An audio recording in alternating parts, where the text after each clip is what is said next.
Hogstye.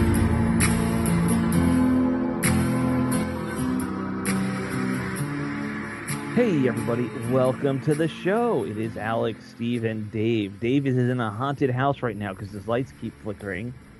Steve is in a less haunted house, but he is in Texas, so there's probably ghosts and other things like lurking about anyway, because, Texas is a weird place. Texas is a great place. I encourage everybody. No, I don't. Please No. stay away from Texas. Don't ruin Texas. So we Ghosts don't everywhere, want Steve. you. Ghosts everywhere. The ghosts are fine. I'm talking about like voters and don't move here. We're fine where we are. Stay where you are, please. Don't Isn't like the California, Austin isn't like the Austin area kind of like the hotbed area where people seem to be going to? It is one Austin of the is the hippie liberal area of Texas. It's Yeah. like the California of Texas. So we don't really count Austin as actual Texas. It's its own little universe. It's like a sea of leftism in a like a big giant pot of rightism, Right. conservatism. But Austin and But aren't Dallas you are the ones afraid that are that's going to growing it. eventually start crawling its way out? No, everybody knows what Austin's been like that for a generation now. Yeah. Gotcha. If not more, honestly. Oh yeah, it's Well, always yeah. been, but it's gotten a bit psycho now. I mean, they've gone like the country has. I mean, they've gone kind of off the deep end. It's just the Yeah, sign of the times. everyone everywhere is going off the deep end on all political fronts. It's honestly working in politics is awful. Yeah. Oh, I listen. I mean, clearly I'm a conservative. Everybody knows Right. that, but I hate all politicians. Just for the record, I think they're Right. all total slime balls. Yes, and you and I have to deal with them probably more than a lot of people, Yes, given what Yeah, we do for a but- living. yeah, So they're I slime think balls. I Except the think with people I me, directly report to, you're not a slime ball. they are all fantastic people. If I report to anybody. Yes. yeah, I had just gotten to a point to where it was like just trying to keep up with what's true, what's not, having to read this article and that article, and then trying to push away some of the legacy media and way they try to drive their narrative, and then trying to find it's just I got to the Yeah. point I Now, just are you talking gave about up, politics threw or my hand- sports at this point? Because that kind of segues actually- into where we are in actually- the draft season. I tell you what, the politics has been like that for a while. Sports is quickly Yeah. becoming that. Do you want to Yeah. hear the funniest commercial I've seen? So this is a Donald Trump commercial, and I don't mean it. I'm not trying to encourage anybody to vote or not vote for him. That's not my point. It's just a really hilarious. Donald Trump is funny. You got to admit, you may hate him, you may love him. He's a funny dude. So I saw a commercial that it was an eclipse thing, and he had scenes of people, staring in the sky, excited with glasses on, and then Donald Trump's head comes up and blocks out the sun. Not the moon, but a giant, like a profile of Trump's head, like disembodied head, blocks the sun. That you gotta admit that's funny. Regardless of who you want to vote for, it's fine with me. That is a funny commercial. So Actually, when it comes to Eclipse, I may have one better for you though, Okay, go ahead.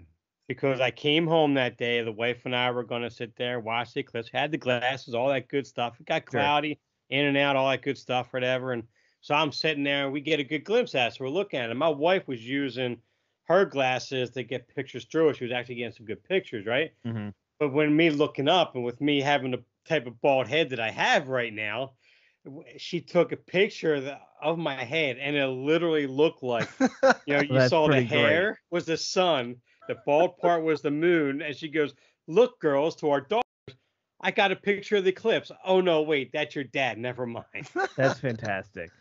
Dude, I was in tears when she showed that to me. I was Now, like, now you got need me on to that post that on social somewhere so we can all enjoy it. 'Cause Uh, that's a 10. I unfortunately, Uh, all I saw of an eclipse was slightly darkened sky from in the middle of a meeting. When I Right. turned around and looked out a window, and it seemed a bit dark, and that was all I saw. I got out and I was actually able to look out an office window in our building and see it very easily, which was nice. It was also But- cloudy in Houston, so I Yeah. mean, we wouldn't see anything anyway. I walked onto the mall since you guys know I work right next to the National Yeah. Mall. So like I was like, I'm gonna take 10 minutes, just go out and check it out. That's I would have, but I was in the middle of something. Yeah. I couldn't anyway. But it was cloudy regardless. But we here in had that Texas. one the full eclipse in DC in 2017 when, of course, Trump looked directly at it without glasses because he is the dumbest man on the planet. And I will be political and say he's mildly autistic. So looking at an eclipse, I don't like agree with that. I mean, he's a narcissistic. He's certainly not autistic. Narcissist. All right, let's there you go, hop guys. into You can it. enjoy the photo. Oh, did you send it? You sent it to us? Yes. Because the audience is going to care about what you're texting us. Yeah, well, that's okay, but you guys can have fun to narrate. Oh yeah, we will definitely do that. Well, we're doing this all though. It is lying season, as I briefly mentioned. Everyone has sources telling everybody that they know what's going to happen with that number 2 pick, right? Everyone knows that their guy is telling them it's going to be XYZ person. So, like, if you are following Schefter, if you're following anyone on social media, no, it's just nuts. I thought you were asking a question. No. I'm just stating something.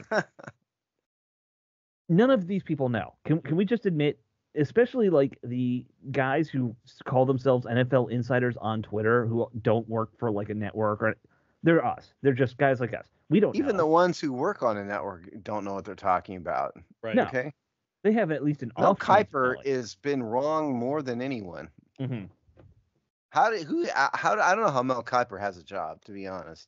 I could get up there and do what he does. Mel Kiper has a job does. because he was the first one to come up with it. Yes. Right. I That's why. think any of us on this show, we've been doing this long enough, we could get up there and sound like that. Oh, of course. But Steve, you don't have the awesome Mel Kiper hair. Thank God. True. Thank God. Or the ego. Or Talk the about ego. That Or the guy's chin. Yes. Yeah.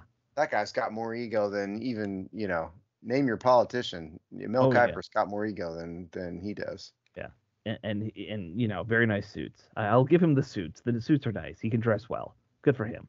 But he's made all kinds of who was it? The quarterback he said he was going to retire if he was wrong about, and he was wrong. Jimmy Clausen. There you go. It was Jimmy Clausen. Jimmy Clausen. You were way wrong about so many quarterbacks, though. Let's be honest. But he said he was going to retire if Jimmy Clausen didn't make it or something like that. And Jimmy Clausen was a horrible, miserable failure, like we all knew he was going to be. And Mel Kiper said nothing. Yeah, he's still there. But Kiper, to his credit, I don't think ever claims he has inside info. When he does, he doesn't. He doesn't. Yeah. Well, a lot of these people out there are. I gained appreciation for Mel Kiper when Todd McShay came on board. Because you want to talk about the definition of arrogance, narcissism, and the guy who thinks that he is smarter than everybody, to include God himself. That's the guy. Are we talking about Steve or me? I don't know. Well, speaking of better than everyone else, am I the only one that won money in our March Madness pool? I didn't win any money, so yeah, I think in our group probably. I got $135. Thank you very much out of the March Madness office pool. I had a perfect bracket. No, you didn't. Absolutely, I did. I got nothing wrong. You didn't do one. Absolutely nothing wrong. You're correct. I didn't do one. Right. So you got nothing wrong. I get it. Yeah. Actually, Steve, between that and your free lunch you got for the Taylor Swift bet you made. Oh, I know. You're having a good year, man. And by the way, that was the same office that got me as the Taylor Swift lunch. This was the same person who was organizing an office pool, so she had to pay me again. Nice. If Steve keeps this up, this woman is gonna owe him like a house by the end of the year. Yeah, I know. We're gonna up the bet to like a car. Yeah. I mean, so other than it being a kind of quiet time in the league, we did write. You guys wrote some good articles on our blog. Steve, you have one about Jonathan Allen, but Dave wrote an interesting one that really pertains to what's coming up, and that is Adam Peters' draft history. Yes. So, Dave, why don't you kind of take us through some of the stuff you learned from, reaching back and looking at the past drafts of Adam Peters. Well, and what did you glean from them?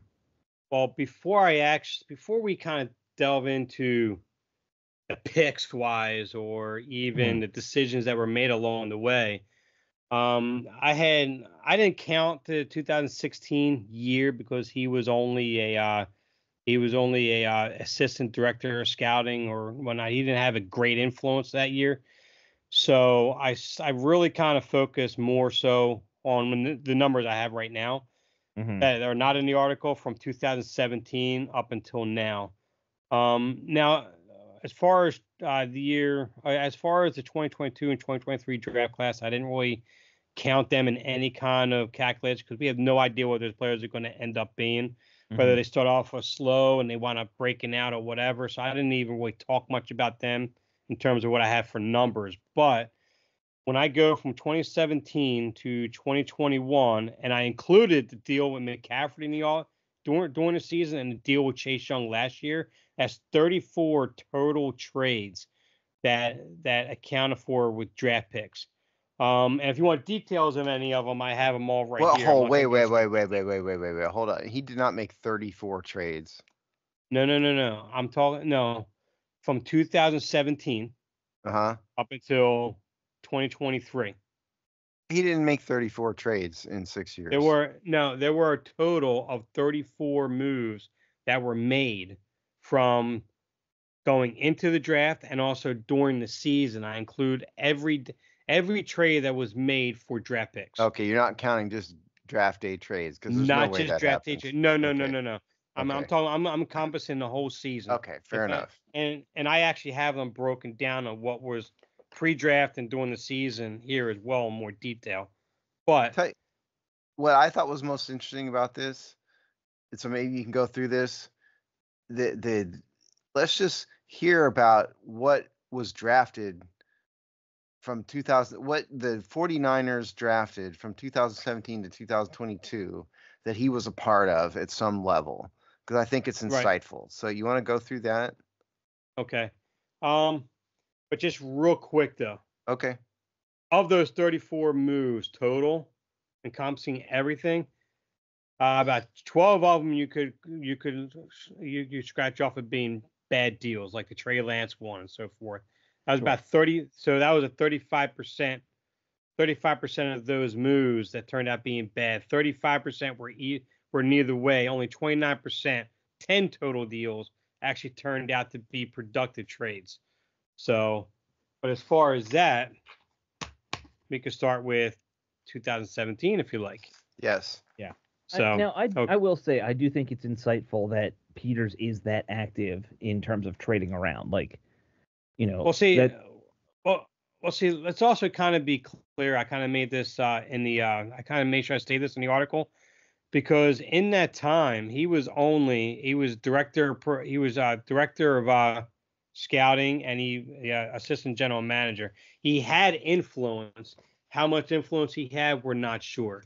Because the final decision was through John Lynch, right, and of course with Kyle Shanahan. And like when it came to the trade for Trey Lance, there was an article that I had shared in a previous article that stated that decision was solely Kyle Shanahan and John Lynch to make that move to go up for Trey Lance. I don't believe that for a second, by the way. But...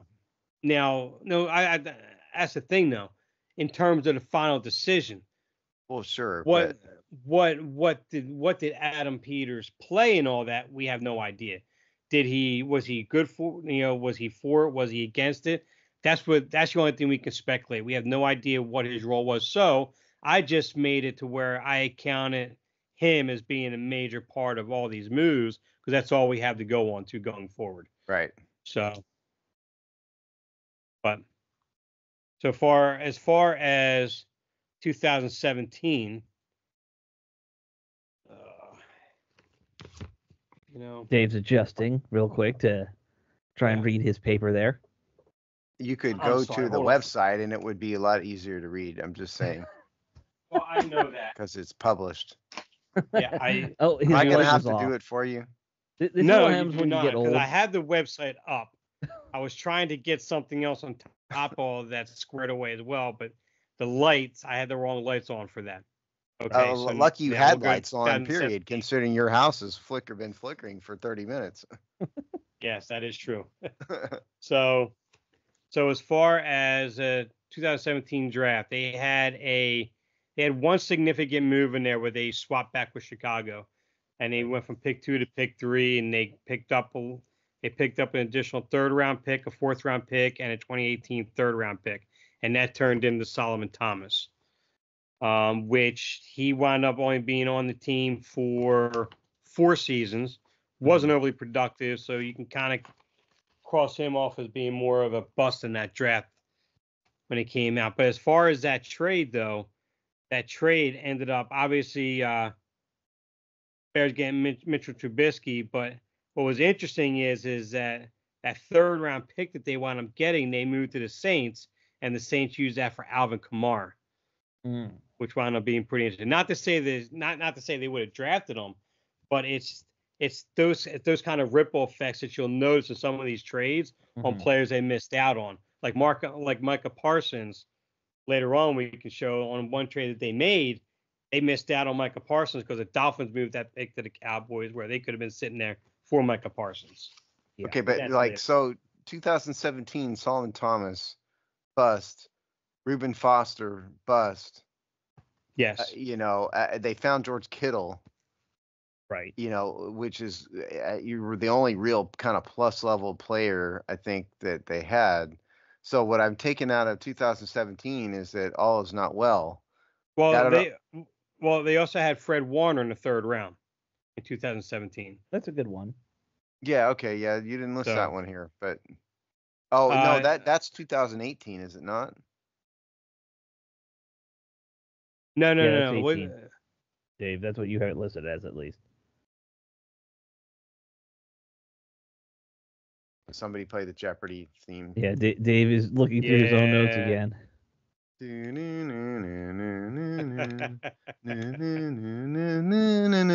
Okay, it's 2018. Yeah, 2018. I had it wrong on my one paper here. My bad. My apologies. So yes, that was 2018. So I would consider overall that's not a good draft. No, you made a trade. The big trade was a bust. Reuben Foster, train wreck. You found George Kittle. That's all that happened. Well, so they that did doesn't also draft TJ Beathard in the third round that year too. Great quarterback. It was TJ he only had Beathard was a great. 12.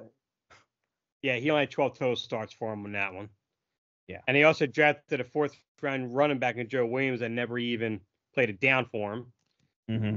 And then there was also which is interesting, they traded for Capri Bibbs in that draft, but he never even made it to the final roster by the start of the season. They moved a fourth round pick for him. So I mean, they fell into George Kittle. Okay, not impressed. Yes. What happened in 2018? 2018. That year was the year they moved up. They moved up to get Dante Pettis. That was one significant move that they had. That didn't go well. No. No, that didn't go all that well at all either. He had where are you at? Are you serious? There we go. Sorry. In 3 years, he only had 38 receptions, 576 yards, and 7 touchdowns for him, and he's now since been out of the league. So even that move right there, that gave him no production at all. And in that same draft, they had Tavarius Moore in the third round. He only started 13 games for him, only with the team for 4 years. And DJ Reed in 2 years only had 2 career starts.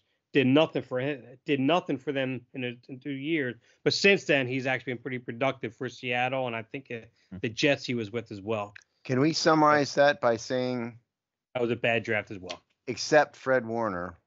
Except for Fred Warner, yes. Lynchy, who is a multiple-time Pro Bowler. Yeah. They drafted a tackle in the first round who played for them for 5 years, but then went to Denver and was a starter for them for multiple years. So I don't know, did they re-sign him the long term? No, but I don't know if that's a complete bust at that point. Right. From a draft perspective, if you use a high pick on a player and you don't re-sign him, I think it's a bust. Okay, fair.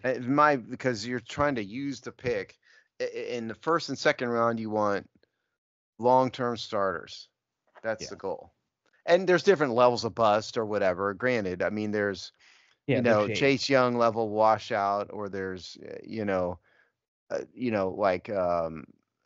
Solomon Thomas level washout, which is a whole nother level of bad. Right.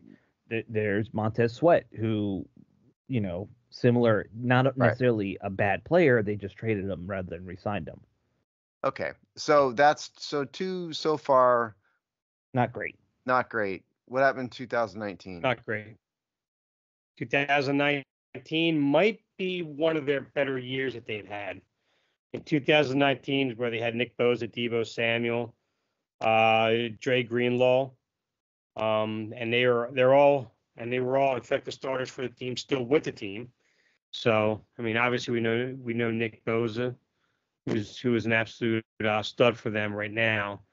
So, and as far as in that draft, the only significant move that they had was a move back from 104, which wound up just getting them the punter that they have right now in Mitch Wishnowsky, which is only about middle of the road of punters this year, averaging about 47 yards per punt. I don't know why anybody would ever draft a punter. Why would anybody ever draft a punter? And in the 4th round, that was kind of relatively high. I mean, a punter in any round. Why would you ever draft a punter? Well, I mean, if his name's Tress Way, you're going to draft him. No, I wouldn't. I would not. I would not draft. I mean, as much as I love punters, I probably would almost maybe if it's like a 7th round pick. I don't know. Maybe at most. Yeah. Yeah. Now, the one thing I will add though, during that 2019 season, that was the year that they did make a move, traded a 3rd or 4th round pick for Emmanuel Sanders from Denver, and he started 9 games, had about 14 yards per reception, 3 touchdowns, and that was the year that they went to the Super Bowl and lost to the Chiefs. So at least they made another insane. The 49ers have made better in-season trades for drafts, well, with their draft picks acquiring talent, than actually draft day moves and leading up to the draft and then making those selections with those picks. So as we've seen so far. But clearly 2019 is by far their best draft. Oh yeah.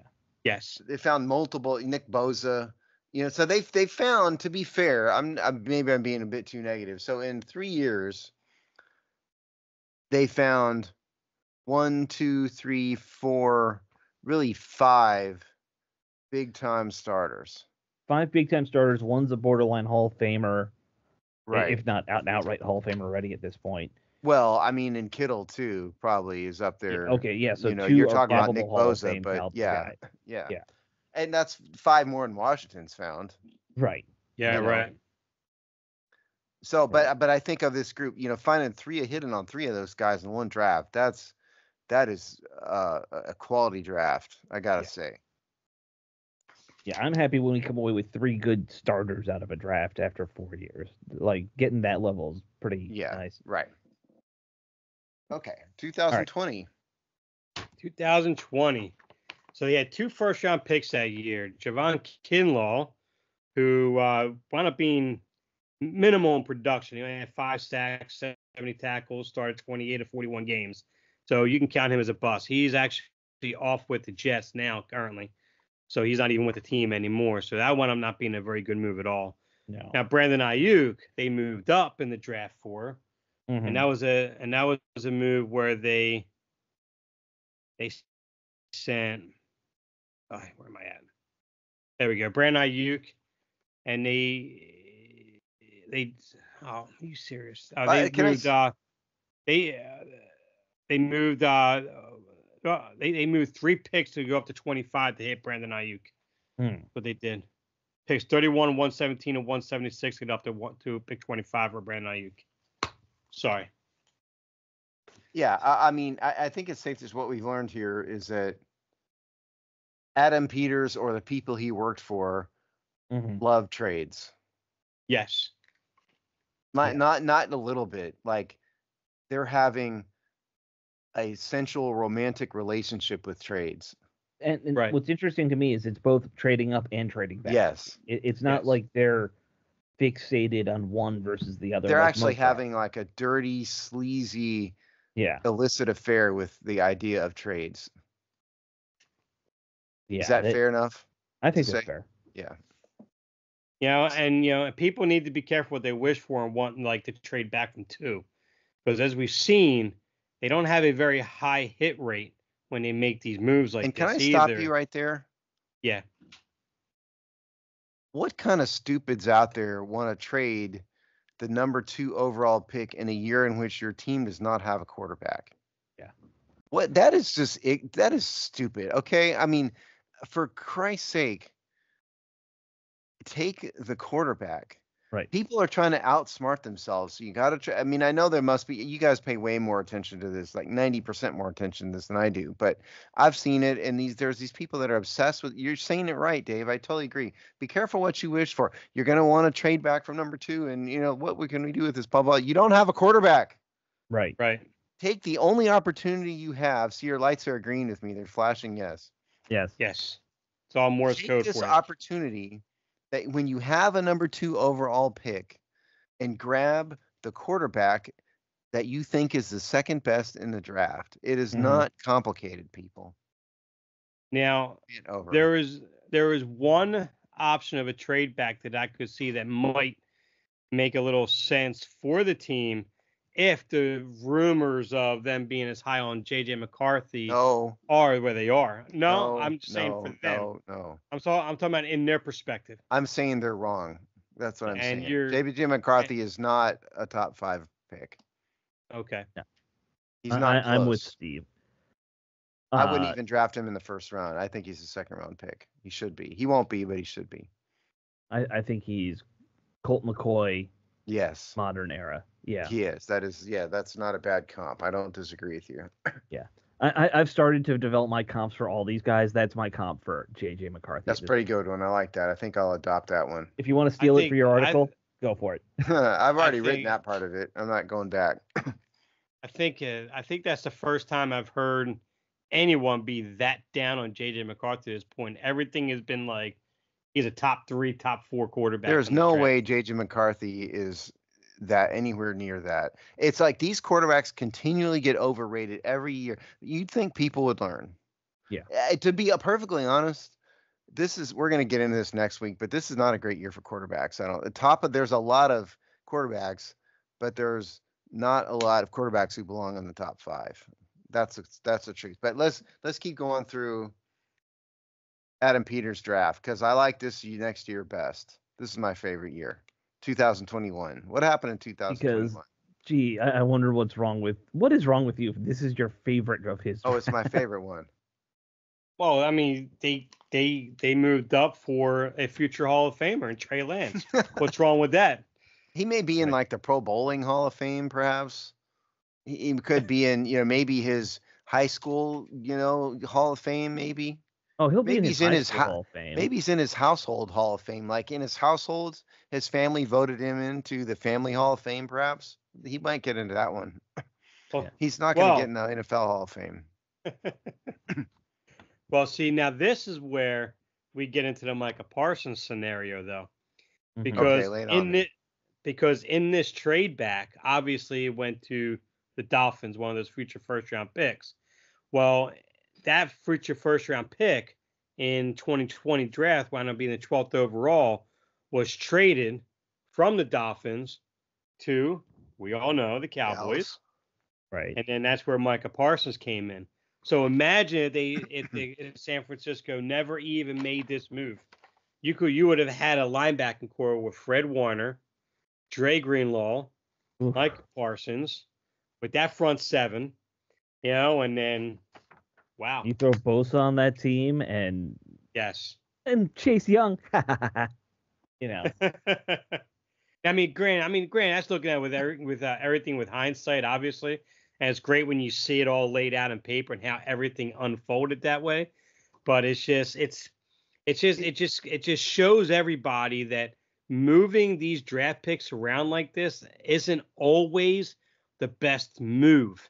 Mm-hmm. I'm not a lot in favor of trading down from a high pick because in my view, if you have a high pick, very high pick, like number 2 overall, you have an outstanding, the best chance you're going to get at getting a franchise-changing player. You could go trade that pick and get 4 picks and get 4 mediocre, holes, but I think one game-changing, franchise-changing player is worth it. That's my view of it. Right. I generally agree with that, unless you're in a weird situation, like let's say your star quarterback got hurt in week 1 and it just washed your season, Yeah, Like- those weird situations, sure, but generally speaking, I think you're right. And I'm wondering, is Micah Parsons, this is off the script here, but is there any chance the Dallas Cowboys don't franchise tag this guy? Well, there are rumor mill nonsense about him and the Cowboys not getting along right now. That's why I bring it up, because I saw Yeah. that on somewhere. And Yeah. because Dan Quinn is now the head coach of the Washington Redskins, last I checked. Yep. And And they loved each other, him and Micah yeah, Parsons. that's my point. Yeah. So like Dallas could franchise tag him and there'd be nothing to do. Right. They could put an exclusive tag on him, and no matter what Micah Parsons wants, that's the end of the story. But I think there's a more greater than 0% chance that he would leave. And if he leaves, Dan Quinn would might be be in the the guy he running runs to. here, Right. yeah. Exactly. Which I would love. Yeah. I mean, despite the whole he's a Cowboy thing, like Who cares? he is arguably Yeah. going to be the next defensive superstar for the league for Yes. the next 5 years. That's right. And You if know, you could yeah. both hurt your rival and Right. improve your defense all in one fell swoop, Yes. you're going to tell all me for the it. fans are worried about he's a former Cowboy? Who cares? No, of course not. I forgot Trey Lance is now a Cowboy too, which is also interesting in that This respect. is why I like this year, by the way, because Trey Lance is a guy who I knew was going to be a bust. I wrote that in writing. I put it in writing, said it on the show. And not only did San Francisco draft him, they traded up to get him. Now, Dave, I know you've had that column, your column, which you cited that report that said nobody knew about it and this and that. And it may be true that to say that, I almost said George Lynch, the guitarist from Dokken, John Lynch, and who was it, the owner or whoever it was, York. made the choice and didn't tell anybody. But you can't No, convince Kyle me. Shanahan. Okay, Kyle Shanahan. You can't Yeah. convince me that the scouting department hadn't reviewed him and approved of him. Well, see, and that's why I won't fully discredit that, because you had Adam Peters, who went from the director of the scouting department to assistant general manager. So his input was very significant in there. Now, is there a possibility he might have threw a red flag up there and said, "Well, I don't think he's the third best quarterback in this draft." That is a possibility, but we don't know that for sure. But he definitely had an input either way on that was significant. You have to think that he approved him. He might not have known. They might Mhm. want to kept the trade to themselves and all that. Fair enough. But they didn't write a scathing report about Trey Lance, and John Lynch and Kyle Shanahan went, screw it. Let's light this on fire. We're trading up for him anyway. That's a Dan Snyder move, and that didn't happen. Right. Most likely. You're probably right. Yeah. The crazy thing is, if you look back, and that was probably the last big draft class of quarterbacks where everyone was pretty excited about that class leading up to the draft. Because, last year and the year before, I didn't feel that. Right. Lawrence, okay. Trevor Lawrence is kind of, I think, working out as promised, more or less. He's had difficult franchise to deal with. Yeah, but I mean that's what happens, right? No, I know. That's what I'm saying. I mean, Yeah. he was not in a perfect situation, and Right, he's and still also- done pretty well. Let's be honest, it takes guys time to learn. Like, not everyone's Patrick Mahomes or one of these guys who just shoots out of the gate as a superstar. Well, we need to deal year one with Urban Meyer, for crying out loud. Yeah, that's enough to set exactly you what I back was 2 about years. to say. Yeah, Urban bad coaching Meyer, what a train situation. wreck that was. Yeah. Wilson All right, busted so out, right? Field. that was just a train wreck Yeah. of a trade. But the other players they drafted, I mean, there's a couple decent players in here, are there not? Yeah. Well, yeah, they got Aaron Banks, which is their starting right tackle today. Now, granted, 49ers offensive line isn't exactly a stellar unit either. I think they were ranked on the upper portion of the bottom third of the league in most categories. Mhm. So, but and then they got this Diamorte Lenore in the 5th round, who wound up being a starting corner for them. Mhm. And I put in the article that he had a Pro Bowl year, and he did not. When we look at it again, I don't know where I got that information. So I was incorrect on that one. But he did start all 17 games last year. Had a total of 4 interceptions in his 3-year career. Really only played 2 years really. So I mean, he's been an effective corner. He's been good for the team. So it's for a 5th round pick. I think he's certainly played to his draft status pretty well. Yeah. So, but you got to hold. I do hold the Trey Lance thing against him. At some level, he was involved. And let's not forget, Sure. they also drafted a Pro Bowl corner too. You didn't. Yeah, mention they that. did. That's true. Yeah. Lenore.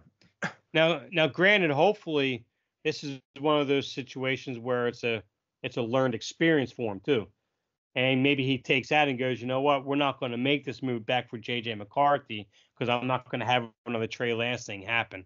I'll stay right here and take one of these quarterbacks and move on. Oh, I and don't move think back Trey Lance into the is JJ McCarthy. I don't think JJ McCarthy is Trey Lance. Trey Lance was going to be a train wreck. I'm just saying. I'm just saying, moving off the 2nd pick to go back and get JJ McCarthy, from what you're saying, is a pretty significant drop off. Right. That's Yeah, how I I'm think making so. that comparison. You know what I Yeah. mean? So that's Yeah. where I think you make a big mistake in this draft by doing that. Okay, so 2022, what happened? 22. That year was a decent year. They came out with actually they had no 1st round pick with a Trey Lance move right there. More trades. And this is a year, yeah, and this is a year right now. You have a bunch of guys that haven't done anything in the league just yet, except for Brock Purdy. This is the draft where they got Brock Purdy in the 7th round. He's pretty much saved his draft class for the most part. I do know that Nick, if I can say his name right, Nick Zaljiba, or however you say his name, he's been a more of a swing tackle, more of a interior depth guy for them. It hasn't really got any significant time, but he has been fairly productive as an offensive lineman. But outside of that, really nothing much else from this draft just yet. I mean, look, Brock Purdy was Mr. Irrelevant. Yeah. Congrats on finding him, but they fell into that. Yeah. Oh, absolutely. Yeah. So I think the moral of the story here, without diving too much into the dumpster of all of this, is that, as we said before, the guy loves trades, loves trades of all type. If there's a trade, like I said, he's having an affair with it. And he's had a bunch of the team, of which he gets some credit for, has had a bunch of successes, but he's also had a bunch of spectacular failures, which, newsflash, that's about like every other team, maybe better, because most teams cannot find multiple Pro Bowlers like he's had. So right, that was years ago, but it's going to be a mixed bag. Yeah. You know, now our perspective as Washington people here is we've seen disaster city for forever, you know. So if it improves from that, maybe that'll be better. But do not expect, I don't think, based on this, he's not some sort of draft savant here. He's had a ton of misses collectively, however you want to give him credit for. So it's not going to be perfect, but they'll find some. But it just won't be. It's not going to be what people are probably hoping for. Well, I mean, if you look at it, I mean, 70% of the draft choices he's been involved in have either been bad or they've been mildly decent, if at all. So I mean, Look, it's definitely not a guarantee. There certainly has not been this draft whiz like you said. But that is the norm in the league. Yeah. Don't forget. I mean, I did 3 years ago. Was it? I spent an entire month because I had nothing to do. Apparently, I did an analysis of every single draft pick for the last 20 years, and it is most of them are bust. Yeah, even in the top of round one, most of them are bust. Right. So you can find a handful like this, that's a win. Yeah. But it's going to be a mixed bag, and he's going to make mistakes. Some of these draft years he's involved in are going to be terrible, but the history would suggest that he's going to find some plus level players along the way. Right. Now, if I were to add, if there was one move that I would anticipate him doing, would be moving from the second round up into the first round to try to get himself a left tackle. And the one move that I pointed out in this article was moving up to 16 to Seattle. And it was a type of trade where they would send a 36th, 67th, to 100th overall selection, plus a third round pick next year for Seattle's 16th overall and a 25th fourth round pick. And I came up with that draft pick evaluation chart where the total points Washington would be sending is 1,085 and Seattle 1,062. So Seattle would make out a little more in the move, but they get up and they can get themselves a left tackle that they're priming to get. Dave's not making this up. I mean, there is, for those of you who are aware, there is a chart out there that isn't like some sort of official thing, but teams do use that. Yes. It's not to say they are married to it or anything, but it gives kind of a decent general sense. Like Dave didn't make this up. I mean, he did make it up, but there's a logic to what he's doing here with these picks. There's actually multiple charts out now.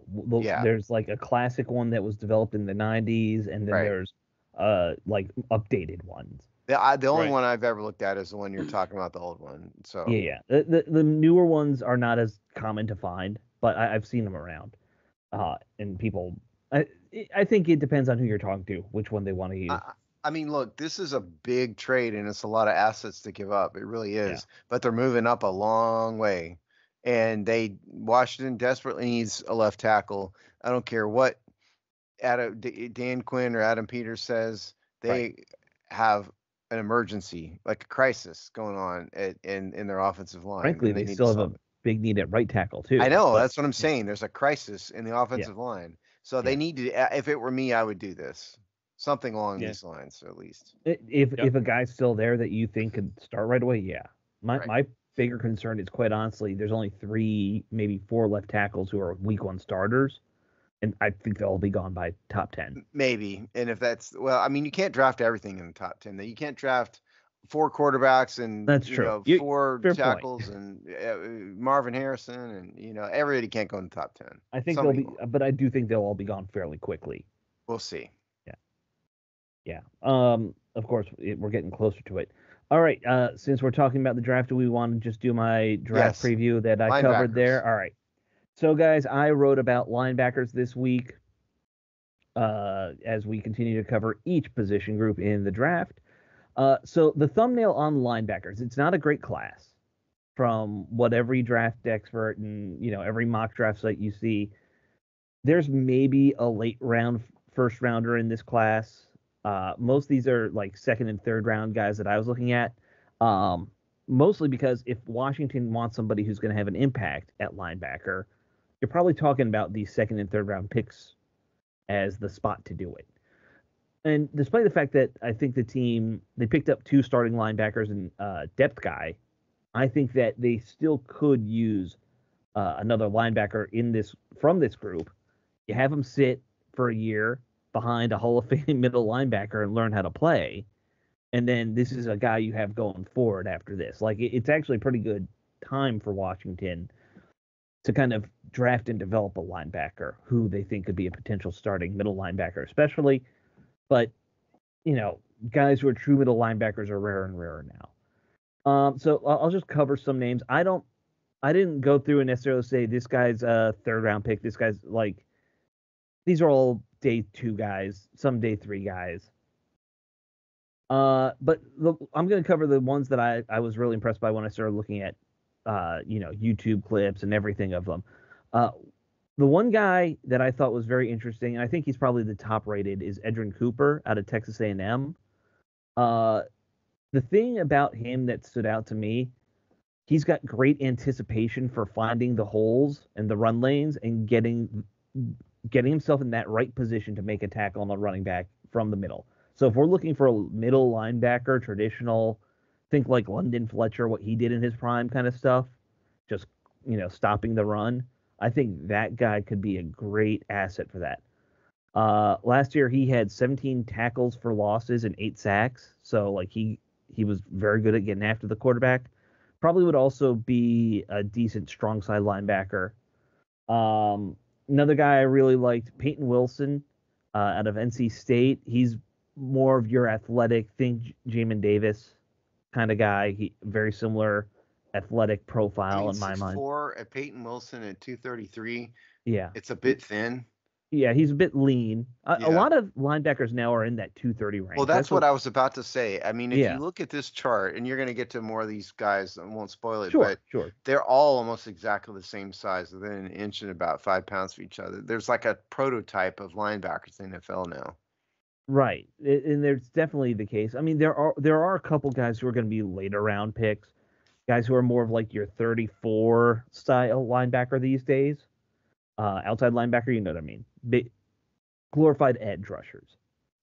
You can call them linebackers. You can make them DE. Yeah, they're whatever. 6'5", 260. Yeah. Yeah, you still have those, but almost all those guys now play edge. They don't Right. play middle linebacker much anymore. In fact, one guy who I know a lot of fans have obviously highlighted because they have name recognition is Jeremiah Trotter Jr., former Redskin, former Eagle. One thing I pointed out, you might like him. He's not his father. He's 30 to 40 pounds smaller than his dad was in terms of playing weight. Can't you just fill him Right. up with some Five Guys burgers and turn Or him into cheesesteaks in his 260? case, because Yeah, he's a exactly. Philly guy more. Yeah. Yeah, you could do that. But, like, I think it kind of points to it, though. Despite the fact that he comes from that NFL pedigree, his dad played at 260 something, and he's 228. Or And he at least was, that's what he's looking at. 6'1". I mean, you've got it listed at 6'1", 260 for his dad. Yeah. That's light years bigger than his Right. son. Now, his dad also sucked in pass coverage because he was a big old dude who was primarily just a run stopper, if you remember. Different game back then. Yeah. Although he did play the Tampa too, Right. even back then, because that's what the Eagles were running back in those days. Yeah, but the Tampa 2 is not the same as having basically one linebacker that's permanently kind of half a safety, half a linebacker. Right, which is right, sort of right. the whatever you want to call it. Like Jamal used to call it the what was it in Washington, but The Buffalo nickel. or thank you. whatever. Yeah, that's kind of what these guys all on this list. That's what they're all becoming. Yeah. Yeah, with the exception of, I don't know, if I was about to say Peyton Wilson because he's a little bigger, but I mean, he's still athletic, running a 4.43 40. I mean, he fits. So all these guys kind of fit. None of these people strike me as so far that you've gotten to, strike me as No. a prototypical middle linebacker. I think if you're looking for more prototypical, the guy out of Michigan, Junior Colson, who's almost 240, like he'll probably get bigger as he continues to play in the NFL. That's the one thing, people obsess about weight of players a lot coming out of college, and you got to remember, we all put on more weight after 21. A lot of people, that's not their final weight. So like, I'm not too worried about it, but Colson almost 240, so that at least gets to your normal weight and prototypical linebacker size. The last one I'll really emphasize though that I liked is Cedric Gray out of North Carolina. To me, he was kind of like, when you watch him, he does everything decently well. Most of these guys, and if you read the article, you'll see most of them are either going to be run stoppers or they're going to be pass guys. Not many of them have all the linebacker tools right now. But I think he kind of has the best balance of all of them, where he can do a little bit of everything for you. He can cover, he can blitz, he can play the run. He's not just going to fill in one or two things that he does. I mean, I think there's no chance that Washington spends a first or second round pick on one of these guys because I'm as you thinking point out, third rounders. yeah, none of them are. But even more than that, they just can't afford that, and they've got starting linebackers lined up for this year already. So like like you said, like a growth kind of pick somebody who they can grow into being a starter because Bobby Wagner isn't going to be around forever. No, maybe Bobby 1 year. Wagner is probably going to only be around this year. Right, yeah, and so they need to find somebody to replace him that they can afford to let him sit for a year at least. So Yeah. third or fourth round pick, maybe one of these guys you're talking about. I think you can expect that. Yeah, but I also think, and I'll really emphasize this point. Dan Quinn is about role players. Like if you listen to his press conferences and how he talks about football, he is all about finding guys and saying this is going to be your role in my defense to do these couple of things, and then he utilizes that. That's why he loved using the 3-4 or the 4-3 under so much, is because Right. you can find guys who fit that one job very easily. So I wouldn't be surprised if you do see him take a linebacker or two who fill those kind of roles. We have a new guy on the show, by the way. I wanted to introduce Dave Earl is here. He hasn't spoken in like 15 minutes, so we thought we'd remind you he's on the show. Well, for one, I was letting Alex run through his list right there. I was just being patient. I can't. He already named the one guy. Huh? I can't just let him talk for 15 minutes. Are you kidding me? Well, it's absolutely fine. I don't like talking. He named one of my top guys in Adrian Cooper. So that's your guy. Adrian Cooper, I do like a lot too. But the other guy that I do like a lot is Chris Boswell, linebacker out of Alabama. And he's at 6'3", 251 pounds. And this is probably one of your better coverage. Yeah, he's probably one of your better coverage linebackers in this draft. He is excellent. What's that? I was saying that's rare for a big guy. Yeah.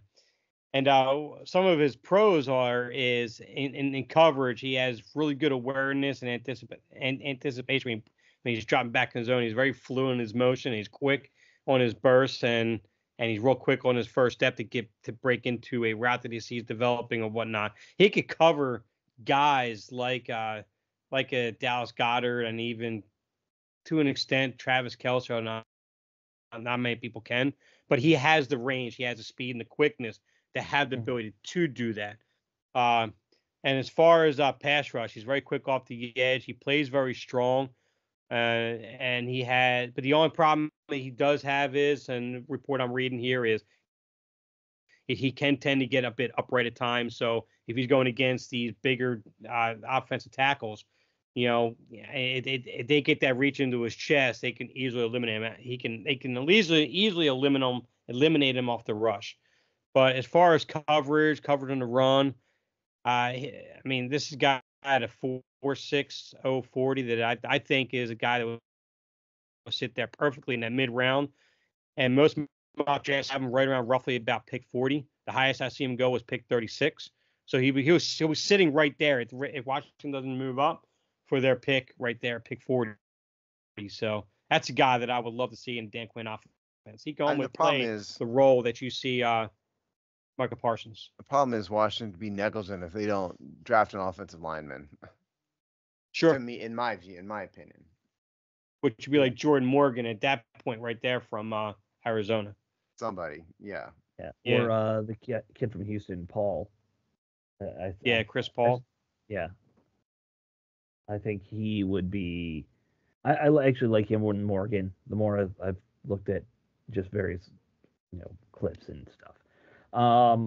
But we're not talking about linemen today. Anyway, that kind of covered the linebacker there you go. group. So next topic that we had, I'm gonna go dealer's choice. We can talk about Rashee Rice. He now has 8 felony counts and the warrant for his arrest. We can talk about Steve's article about Jonathan Allen and will he be able to turn his career around. Or we can talk about what is really the most important story to me, of course, and that is that the NFL is going to allow a third helmet for teams. Okay, we're not doing the last one. No. Nobody but Alex Eats cares about that. To summarize, Jonathan Allen. Yes. He did fall. The reason why I got to think about this is that it seemed to me that his influence and his impact on the game was less last year. And looking at his stats, they were. He had, except for his rookie year when he was hurt, tackles in the 60s every season but last year. Mhm. 10 tackles less last year. He had 9 sacks in 2021. 7.5 in 2022, 6 in 2019, 5.5 last year. And so what happened? And on top of that, he showed some bad attitudes along the way. He was talking about not wanting to be a part of a rebuild a few months ago. Yeah. But I looked at. I don't think this is a case of Washington fans inflating this guy. He legit fits up there with some of the better, from a statistical production standpoint. He legit fits up there with some of the better defensive tackles. And in my column, I published a chart of it. He was 4th in the NFL in defensive tackles and tackles from 2017 and 2023. On a bad team, didn't get much love as he probably should. And he was generally in that range for every stat you can imagine. So he's legit. But can he turn it around? Listen, he's not old. He's right in his prime physically. There's no reason why he couldn't turn it around. Just my fear with him is his attitude. If he's just done, or he just really doesn't want to be a part of a rebuild, is it going to get worse for him? He's got to turn it around this year, because if he doesn't, maybe maybe there is no return. So I think it's an interesting question. I don't think the data really tells us. Yeah. I mean, here's the thing. I think the age is going to start playing a factor with him at this point. Like, even though he's in his prime, he's 29. Yeah, he's maybe got 2 years left normally of what we consider your prime years, maybe 3 by football standards. Standards, yeah. And can you blame him for being burned out at this point? I can't. I see. This is what got me.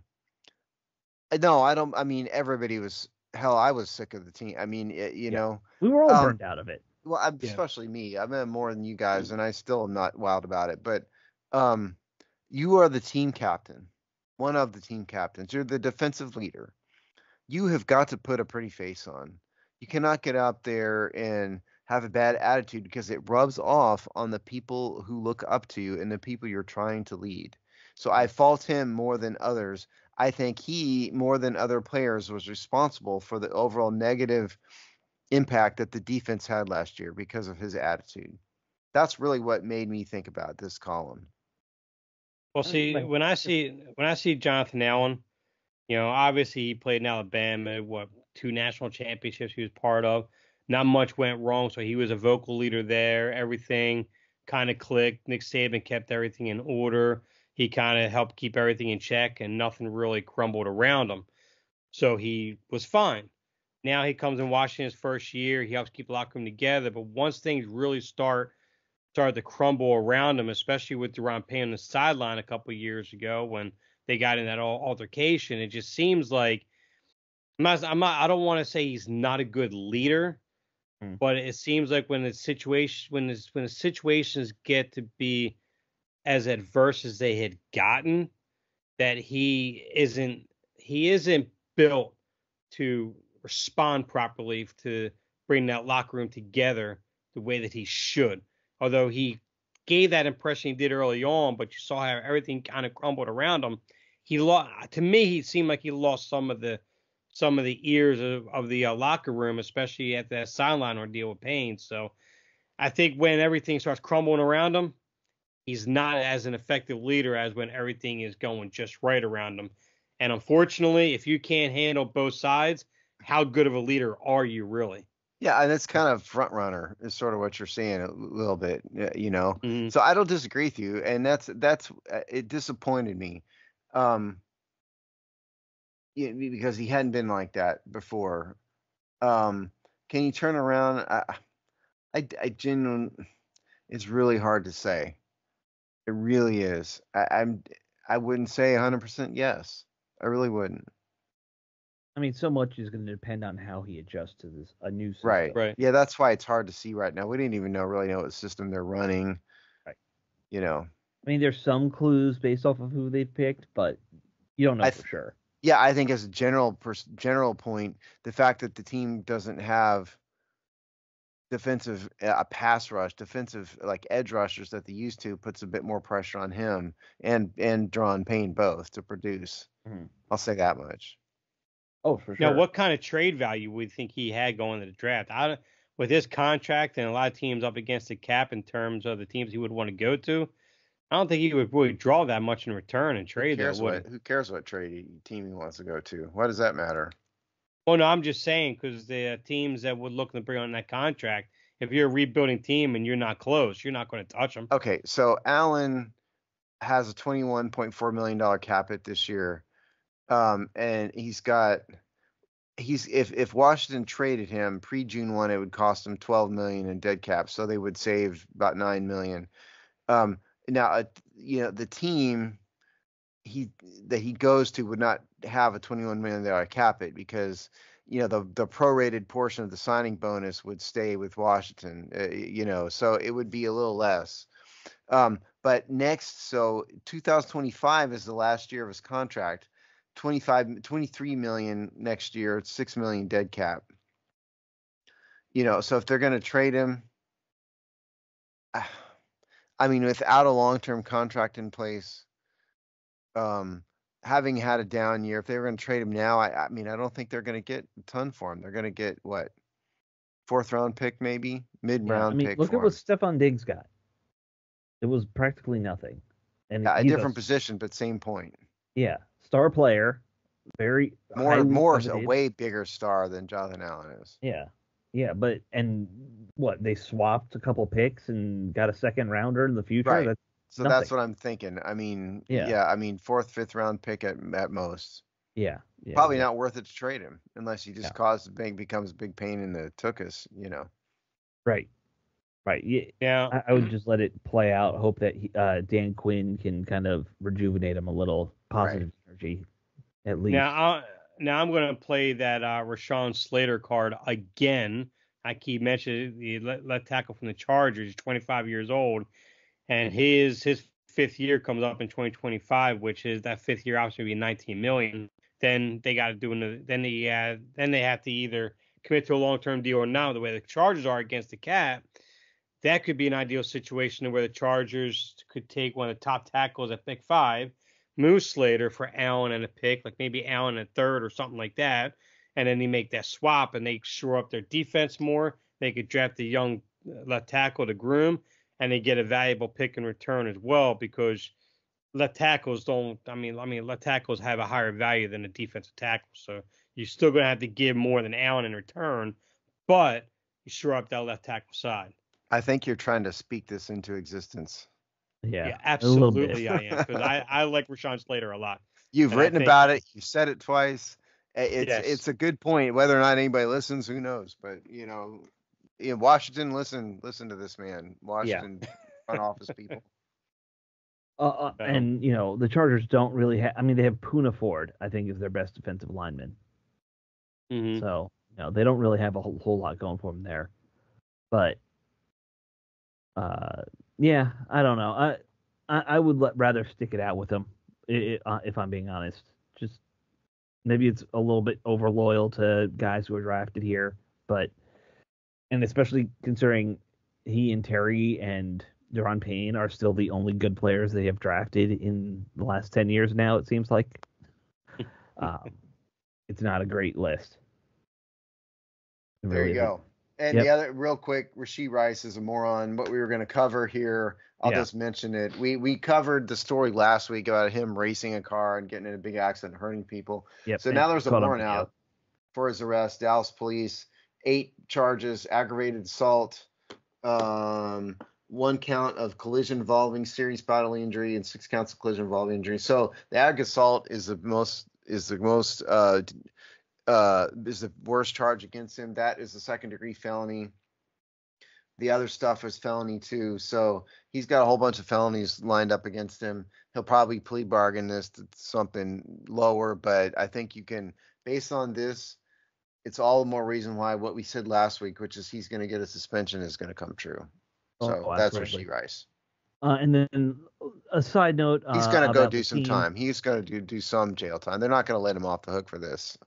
Right. What do you think? Like a couple months kind of thing? Is that? It's hard to say, man. I mean, a lot of times it depends on the judge. I don't Right. know the Dallas County criminal court judges at all. It's not my Sure. world. But like the judges unlike in the federal criminal charges, like we've seen some federal cases, the judges in federal cases are really locked in by federal sentencing guidelines. Hmm. Like we're not trying to get political here, but like just like the Donald Trump cases, there's Right. not a ton of leeway because the sentencing guidelines, if convicted, will line up. But in Texas state criminal cases, the judge has a huge amount of leeway. So it sort of depends on what kind of contrition they show. It depends if they're going to if he goes to trial. It depends on that. Right. A lot of times for celebrities, it's harder because the DA will want to get a win and they're not going to want to cave. This is an easy case. It's on video.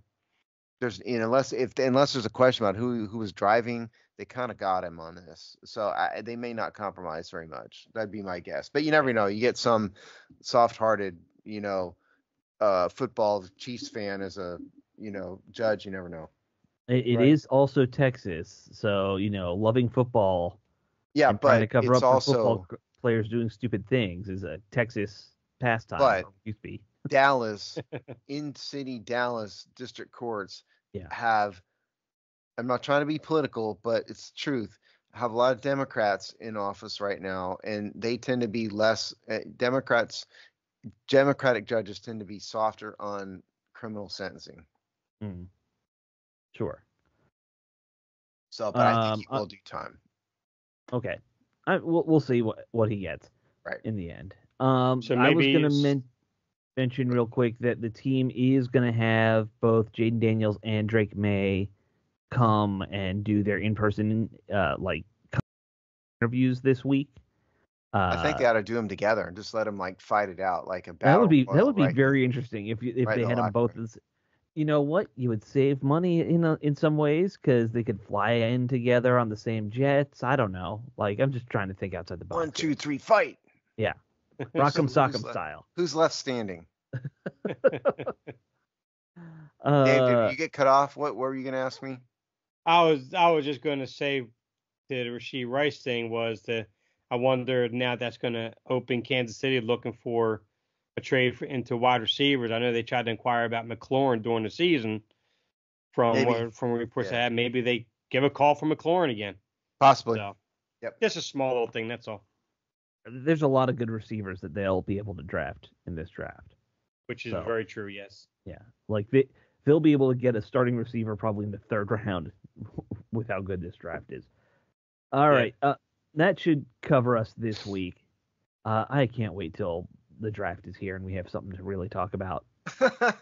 I really can't. We It can just talk about this is flickering lights for 20 minutes if you want. yeah, we could do that. Yeah. Right. I live All it. right, let's move on though and say good night, everybody. Bye. So see you all Later. next week. Later.